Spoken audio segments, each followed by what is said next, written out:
தஞ்சாவூர், திருவாரூர், நாகப்பட்டினம், புதுக்கோட்டை உள்ளிட்ட 11 மாவட்டங்களில் பகல் 1 மணி வரை மிதமான மழைக்கான வாய்ப்பு இருப்பதாக வானிலை மையம் தெரிவித்திருக்கிறது. இது தொடர்பான கூடுதல் விவரங்களை செய்தியாளர் லிபிகா வழங்க கேட்கலாம். லிபிகா, விவரங்களை பகிர்ந்துக்கலாம்.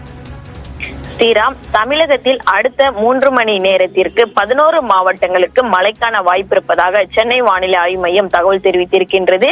அதாவது இன்று பிற்பகல் 1 மணி வரை திருவாரூர், தஞ்சாவூர், நாகப்பட்டினம், புதுக்கோட்டை, சிவகங்கை, விருதுநகர், தென்காசி, ராமநாதபுரம், தூத்துக்குடி, திருநெல்வேலி, கன்னியாகுமரி ஆகிய 11 மாவட்டங்களில் பிற்பகல் 1 மணி வரை லேசானது முதல் மிதமான மழைக்கு வாய்ப்பிருப்பதாக சென்னை வானிலை ஆய்வு மையம் தகவல் தெரிவித்திருக்கின்றது.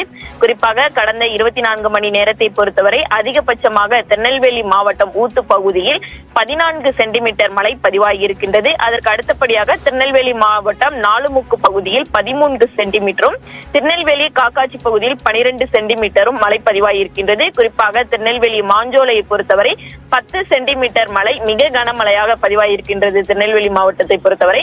இந்த நிலையில் அடுத்த 3 மணி நேரத்திற்கு தமிழகத்தில் 11 மாவட்டங்களுக்கு மழைக்கான வாய்ப்பு இருப்பதாக வானிலை ஆய்வு மையம் தெரிவித்திருக்கின்றது. ஸ்ரீராம், தகவல்களை வழங்கியதற்கு நன்றி லிபிகா.